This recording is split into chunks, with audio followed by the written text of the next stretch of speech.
Okay, so here we have our participants who have taken part in some of the activities on the MiFriendly project.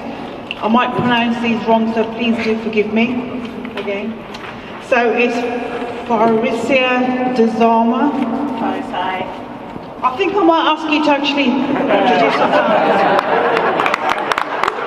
My name is Victoria. Hello, my name is Faricia Dezama. Hello, my name is Małgorzata Madera. Call me Gosia. Hi, my name is Richard Rowe. Hi, my name is Aki Achi. Hi, my name is Nosipo Maisela. Good morning, my name is Sazini Malava. Morning again, my name is Faye Yusuf. And so it's going to be chaired by Anne and Adam from Migrant Voice. I'm going to hand over to you guys now. Okay?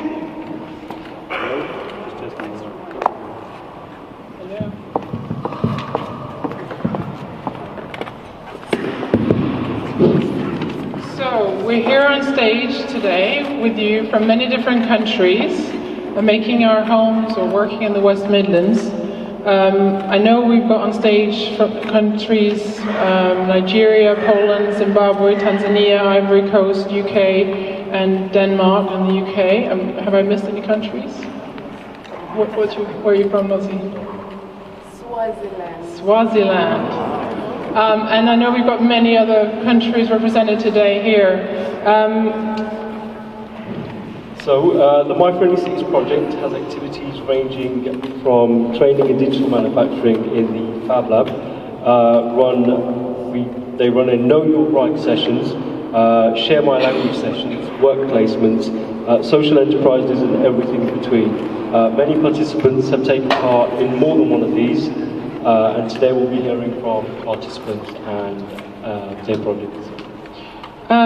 So participants today took part in the Health Champions, the Media Lab, the Social Enterprise and the Social Innovation Project. Nossi, Richard and Farisai, I know you all three took part in the Health Champions. Could you tell us a little bit about what has been the best part of taking part in this?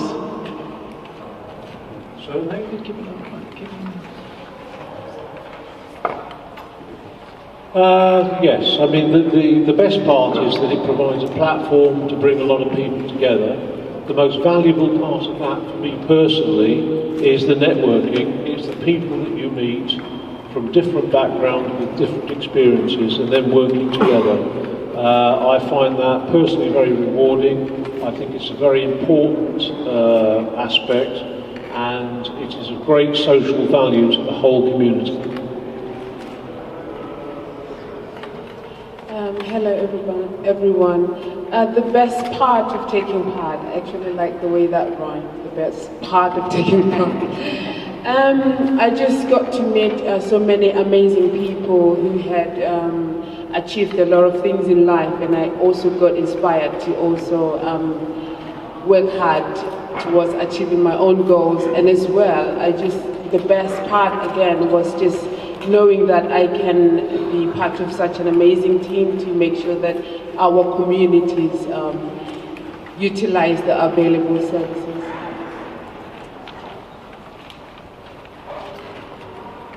Hi everyone. For me, the opportunity to take part in that program opened ways for me to get involved with people's health from a community base, because I think if we start taking care of our health in the community, we will prevent hospitalization and in a way contribute to stopping the revolving door of people going in and out of hospitals. If you can manage your own health in your own community and work together that way, you save NHS a lot of money. And that was the great part of it. I'm a nurse by profession, and I've seen that revolving door, and I got an opportunity to get involved both from a professional base and from a community base. I'm very passionate about healthy communities, because healthy means you're happy, and happy communities is everybody's wish, I guess. Okay, it's all right, Farazai, hold on to the mic. So Victor, Farazai and Sadini, what made you interested in the Media Labs? For me, getting involved with the Media Lab was a way to not only open myself to opportunities to express the stories that I wanted to tell, but also to tap into passion that had been underutilized. So basically, I joined the Media Lab because I had a dream to develop a global storytelling platform that allows people on the fringes of society, so people from migrant backgrounds, people who've been through all sorts of different difficult experiences in life, to be able to tell their own stories and to facilitate that. And that was really the reason why I decided to get involved with the Media Lab.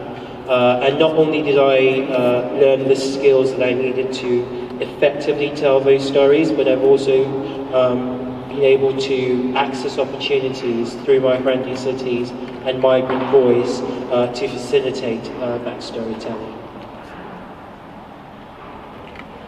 Well, having done the health champion training, that's where I found out about Media Lab. I was excited about it because I had been working on a project where I communicate with people, especially the migrant communities, about their health. I had experienced isolation due to my insecurities as a migrant. And in talking to people, I realized that a lot of people have different stories that are never actually told or listened to. And one of the reasons is there's so many ways of telling stories, but mostly we focus on the written, the classroom base. When you could tell your story with pictures, you could tell your story with videos, you could tell your story with audio, and then have different types of people hear these stories and understand them. And I think then that contributes to people coming together and understanding each other. I had suffered isolation because I wasn't confident enough to go out there and try to explain what I was going through, because I didn't have that confidence as a migrant to go out and speak to somebody from the English, from the English group of people who I believed had all the say in what happens. But in taking part in the Media Lab, I found that I can actually express myself and put the stories out there and have people tap onto those stories and make meaning according to how they understand it, and that paves the way for people to discuss these things from different perspectives. Good morning again. I think for me, what made me take part in the Media Lab is I wanted to improve my skills. Naturally, I've got a passion for travel and photography, so every time I travel, I take a picture of anything and and I literally mean anything and everything. So I was going through my portfolio of pictures, which I now call a portfolio because it's become meaningful since this program. But before that, I just used to collect a lot of pictures. So I've been going through my portfolio following this program, and I can see that I can actually tell a story. I've got pictures going back as far as my first time in this country. This was in the year 2001, when I actually went to Blackpool on my own. Who goes to Blackpool on their own? But anyway, I've got those pictures, and when I go back to Blackpool now with my 3 children, it's amazing how things have evolved, how change has, taken place. The place where I've actually taken photographs in 2001, I've gone back and taken photographs there with my kids. So I'm actually telling this story non-verbally and looking back and thinking, what a migrant journey. I mean, it's been 15 years being in this country, and for me the passion is actually getting migrants involved within the community, because I think a lot of us have got the mindset of that working waking up in the morning doing a 9 till 5 job or a shift is actually, a way of living. For me, yes it is, it pays the bills, but what is your passion? I love working with people, I enjoy working with people, and I'm actually now due to open my Twitter page where I've got photographs, and I mean, like, I go to the beach and take photographs of the pebbles, and I've got a collection of all those different pebbles. So for me, it's telling different stories of different aspects and looking at all the nature surrounding us and all the different people within our community. And so giving back to the community, I would like to see in future all the different communities coming together for one cause and making, photography and telling a story through different aspects of, skills. So thank you very much. Thanks, Naz. Moving on to social enterprise and social innovation. A question for Gosia, Aki, Suzini, and Farizai again. And Barry, of course. You all have set up a social innovation project or social enterprise.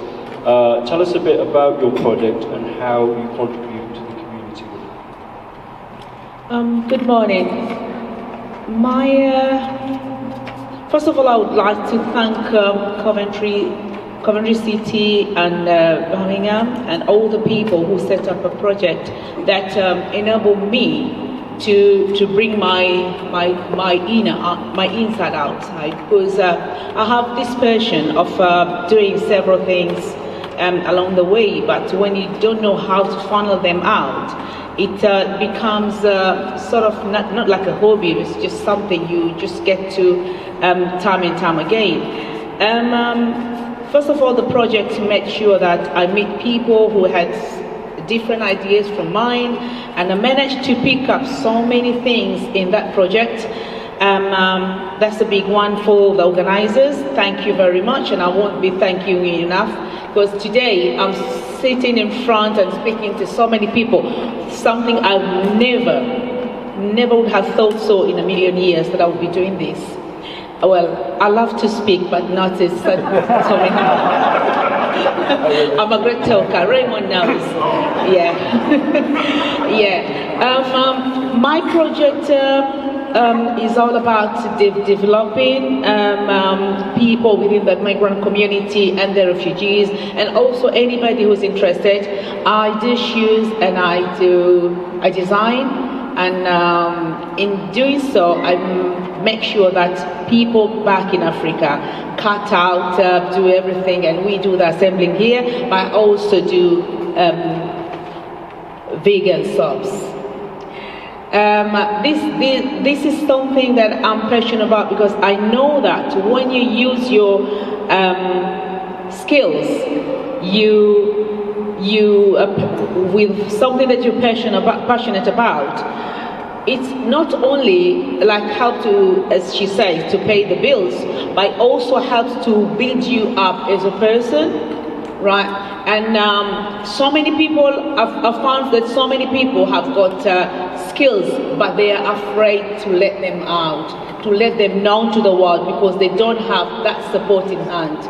There's nobody to hold their hands and lead them along the way, especially in the migrant community. You'll be amazed at the wonderful things they know, the wonderful things they do, because we all come from different entities, and I'm coming from Africa, and some other people are, but we've got the notion of Africa you're thinking about is different. My part of Africa might not be having the same vibrant colors that Farizai, all of them have. But when you sort of put them together, they intermingle and make up a very beautiful, wonderful thing. And whatever I'm doing, I think it's going to help the communities not only here, but back in Africa, and at least try to ease the pangs of Coventry. Thank you.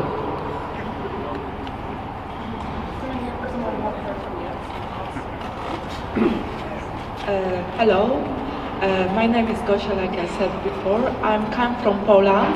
I'm living here for 7 years already, and I'm a photographer. I love doing landscape pictures, portraits, weddings, birthday parties, but I also have a daughter, and she is deaf hearing. She have cochlear implants now, but before we had hard way to communicate.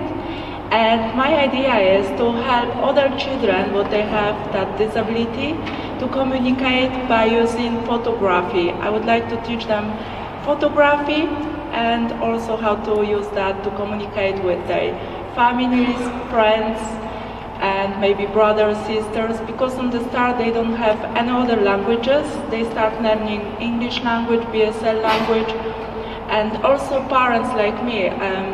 I'm a hearing person, and I come from Poland, and English is not my first language. And I had to start learning BSL language, which is not easy on the start. My hands been painful on the start, and she doesn't know it Polish language, she doesn't know English language, but we had something else. She loved drawings. Then we've been drawing pictures, like sequence pictures, like scenario movie or in the comics, and that was our form communication. And I want to teach those children how to communicate by doing some pictures, photographs taking, and just telling some stories or how they feel. Yeah, that's my idea. Thank you.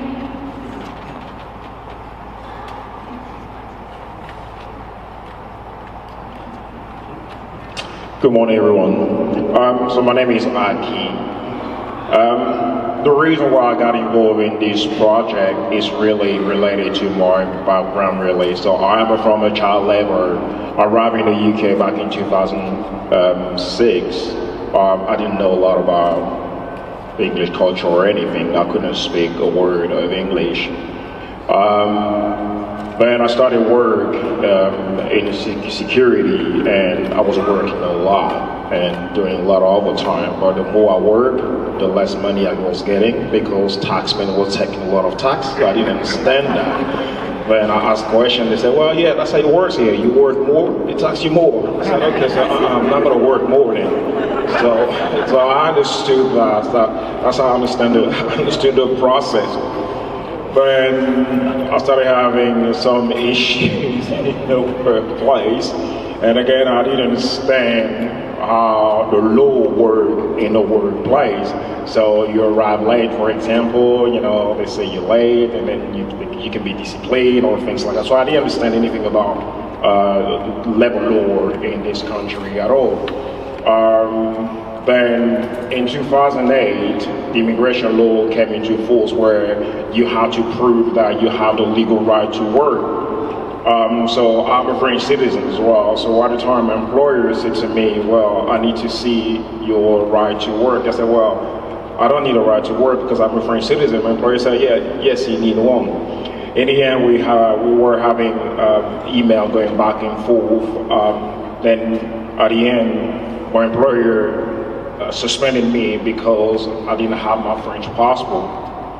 Then I had contacted the French embassy and everyone, the home office. They said, "You have the right to work." My employer said, "No, you don't have the right to work." I said, "Okay." So while my employer suspended me, even though I had the right to work, then I have to work in the informal economy and then being exploited, really, because you didn't have any, you don't know your rights, or you can't have, you can challenge your employer.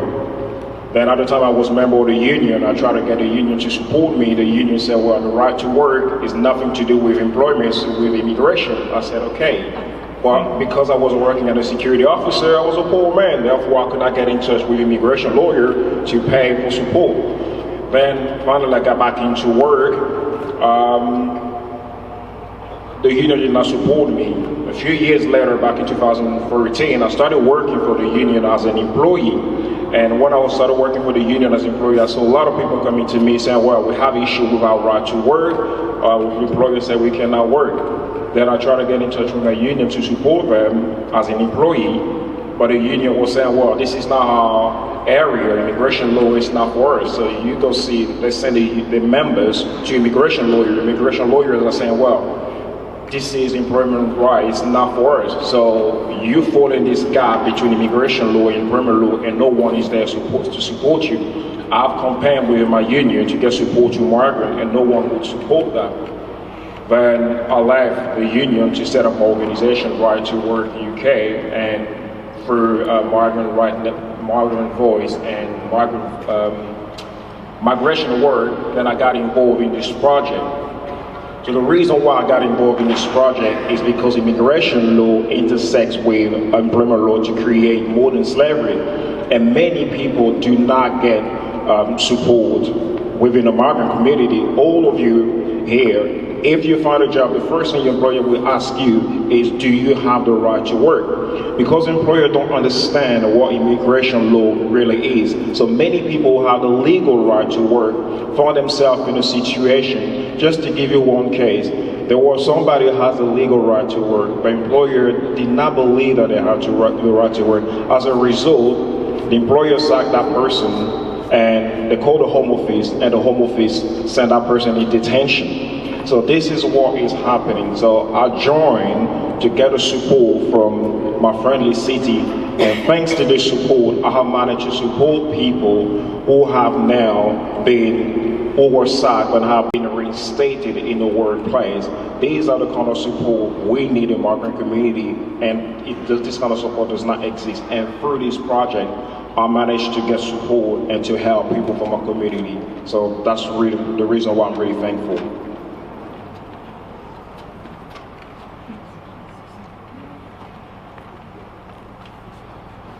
Okay, Richard, and this question to all of you. Sorry if I can find my place. Oh yeah, you've also been volunteering to champion the project, Richard. Why do you think MiFriendly Cities is so important? Should probably give you this mic. Hello. Yeah, MiFriendly Cities, I think, is a very valuable platform for bringing people together. One personal observation of charities in Coventry is that many are working in isolation with little knowledge or interaction between them. One danger is that these events can become a talking shop, and when the funding stops, so does the talking. The contacts that we build now must change the lives of the local citizens and become self-sustaining. Integration of communities is the top social challenge. Communities within communities will only lead to social segregation, disadvantaged communities, misunderstandings, and probable future conflict. At the moment, there is widespread publicity and funding for projects which opens up huge opportunities for a coordinated and all-inclusive approach to many issues. Coventry's City of Culture 2021 has put us on the crest of a wave. MiFriendly Cities is a wonderful platform for networking and promoting inclusivity to change all our futures.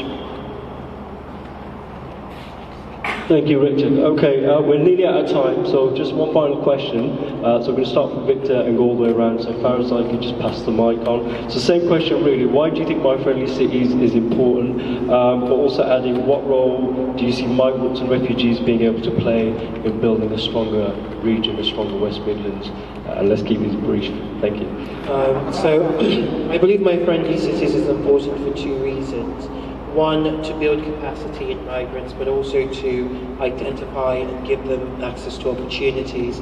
Because I believe that when all of the migrants who live in our cities come together and they're able to use the skills and passions that they have to run and be involved in very important projects, then we're able to benefit from a wide range of diversity of ideas, diversity of innovation, diversity in the way that we approach problem solving, and that in total makes for very strong communities. I had a conversation with my son regarding migration and the list of complaints that we have about integration. I have noticed in the years that I've been here that as migrants, we come as one group and are complaining about this and about that and about this and about that. That leads us to being excluded as migrants. And after I did the training, the health championship training, I was talking to my son about it. And he says to me, "My friendly city, Mom, I like the friendly bit. You're being given an opportunity to be friendly. It doesn't say anything about where you come from. City is where people are. So be friendly with anybody and everybody you come across. Instead of you complaining that, oh, the British exclude us, the white people exclude us, why don't you start and be friendly yourself and see if they will receive it? Don't wait for them to start, you start." So that really drew me to get involved in all the different projects they're doing. And I think it's a platform and an opportunity for us to forget about our colors, our races and all that, and just come together as one and embrace the opportunities that come and build a new friendly atmosphere. Hello. Because Just of hold the my mic a bit closer. Because of my Friendly City social involved course, now I have possibility to start my own business, and I got support and knowledge what I need to do it. Thank you for that. I think this project is really important because there are issues, but especially in the area in my field, in criminal immigration law, these are the area no one else has been looking to. So the fact that my friendly city has been able to give me that opportunity, I can use my knowledge and to be able to support members of my community, really. I think that's what's really important, give us an opportunity to be able to support our community. Hi everyone. I think enough has been said, so I can only just say thank you to everyone who was involved in actually coming up with the idea of training health champions, because we have a lot of teams, trained people who sit in hospitals waiting for people to come and access help. But then in the community, people lack information, they lack knowledge. So us being trained as health champions, we can be able to signpost people to go and access those services. Thank you. For me, I think my friendly cities is important because it's actually given me a platform to show off my Africanism. So I wouldn't be here today, this morning, rocking my African earrings and my African headgear. I'm sure some of you are wondering where she gets that from. Well, you can see me after this if you're interested. So there you go. It actually brings out, your originality, and you're not shy or afraid to be who you are. It's actually given me that platform. So thank you.